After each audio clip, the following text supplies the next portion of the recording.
Minasyaitonirrajim. Bismillahirrahmanirrahim. Assalamualaikum warahmatullahi wabarakatuh. Bila ingin melihat anak bertausiah, jawab dulu salamnya dengan semangat.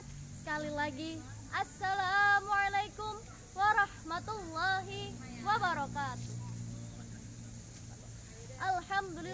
Alhamdulillahirabbil alamin. Wa bihi nasta'in wa ala umuri dunya waddin. Wassalatu wassalamu ala asrafil anbiya'i wal mursalin wa ala alihi wa sahbihi ajma'in, amma ba'du. Salawat, prime as greetings continues to be poured out on the Lord of nature, the greatest human being in terms of qualityness and patience, the most forgiving and forgiving human being, the most accumulating goodness and perfection, and the most noble in kindness, prosperity, and giving gifts. He is also the one who guides people to the truth in all their circumstances, and with that the hearts of his people with grace, goodness, and ihsan, namely our dear Prophet Muhammad sallallahu alaihi wasallam.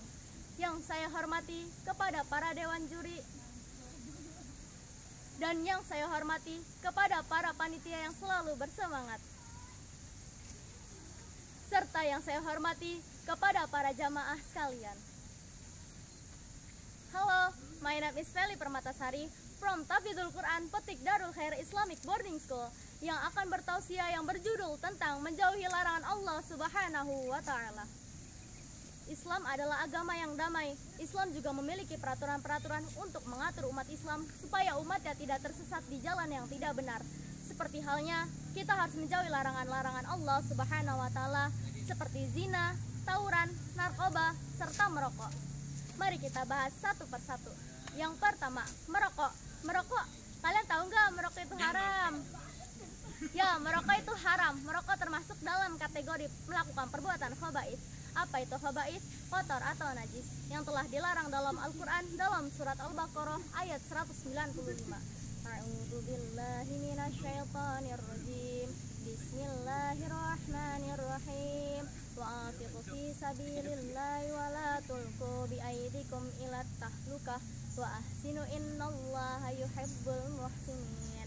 Dan infakkanlah hartamu di jalan Allah Subhanahu wa Ta'ala, dan janganlah kalian menjatuhkan diri sendiri ke dalam kebinasaan dengan tangan sendiri, dan berbuat baiklah, sungguh Allah menyukai orang-orang yang berbuat baik. Shadaqallahul adzim. Dan juga tidak halal untuk umat Islam mengonsumsinya atau memperjualbelikannya. Dan jumhur ulama juga telah menegaskan bahwa penggunaan tembakau dilarang oleh Islam. Oleh karena itu, merokok dan segala bentuk penggunaan tembakau lainnya dilarang di dalam Islam.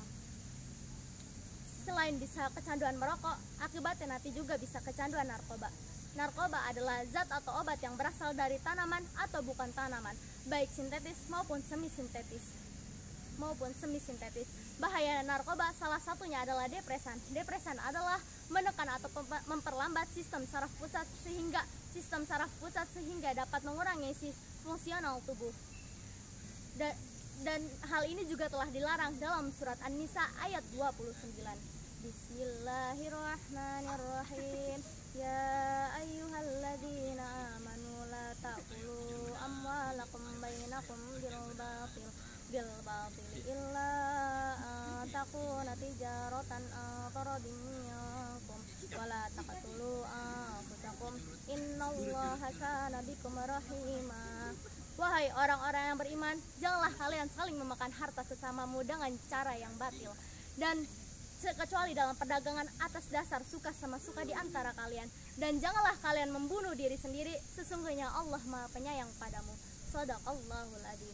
Setelah bisa kecanduan merokok, lalu bisa kecanduan narkoba, akan bisa melakukan perbuatan tawuran. Tawuran adalah tindakan perkelahian yang dilakukan dengan keji, saling melukai, bahkan bisa saja saling membunuh. Tawuran dilarang di dalam Islam karena syariat mengajarkan umatnya untuk tidak membahayakan orang lain, la dharara wa la dhirara, dan melindungi jiwa, hifz al-nafs. Dan juga siapa yang berperang karena marah yang sebab yang tidak jelas, marah karena fanatik kelompok atau ikut termotivasi ikut kelompok atau dalam rangka membantu kelompoknya, jika dia terbunuh maka ia akan mati jahiliyah. Hadis riwayat Muslim. setelah mencoba level-level yang terendah akan berani juga mencapai level yang tertinggi, yaitu zina. Zina adalah suatu perbuatan yang dibenci oleh Allah Subhanahu wa taala. Bismillahirrahmanirrahim. Wala taqrabuz zina innahu kana fahisatan wa sa'a sabila. Dan janganlah kalian mendekati zina, sesungguhnya zina adalah perbuatan yang keji dan suatu jalan yang buruk. Shadaqallahul adzim. Contoh zina yaitu salah satunya seperti pacaran. Pacaran, baik kata ini sudah terpopuler di dalam Indonesia, bahkan banyak yang melakukannya. Selain itu, pacaran juga memiliki dampak negatif yang sangat fatal, yaitu hamil di luar nikah, terutama bisa bikin sakit hati ketika dia pergi meninggalkan, langsung patah hati, depresi, sampai bunuh diri. Naudzubillah summa naudzubillah min dzalik. Dan ingat, lelaki yang sejati tidak akan mengajak pacaran, melainkan mengajak taruh lalu menikah. Nah, itu baru lelaki yang baik. Selain itu, zina juga mengandung 4 perkara, yaitu 1. Melenyapkan wibawa dari penampilan. Yang dimaksud adalah yang tadinya seseorang berwibawa dan seseorang itu dihormati oleh orang-orang sekitar, ketika dia melakukan berzina maka ia akan dihinakan. Yang kedua, dapat memutuskan rezeki, sehingga rezeki akan semakin surut dan lama-lama akan semakin hilang. Dan yang terakhir, orang-orang yang suka berzina akan tinggal abadi di dalam neraka apabila menganggap perbuatan zina itu halal. Dan selain itu, zina juga bisa mengakibatkan kemiskinan. Az-zina yurafil faqra. Perzinaan mengakibatkan kemiskinan. Dan tidak mengherankan lagi ketika berzina bisa bikin miskin segalanya. Miskin harta karena hartanya habis untuk memanggil wanita panggilan. Miskin hati karena orang-orang yang suka berzina pasti memiliki dosa yang sangat besar, sehingga keimanan akan semakin menghilang dan lama-lama akan hilang sama sekali. Sekian tausiah dari saya, mohon maaf bila ada kesalahan maupun perbuatan. Jalan-jalan ke Sulawesi, jangan lupa mampir ke Malili. Sampai jumpa lagi bersama Feli. Syukran wal afu. Assalamualaikum warahmatullahi wabarakatuh.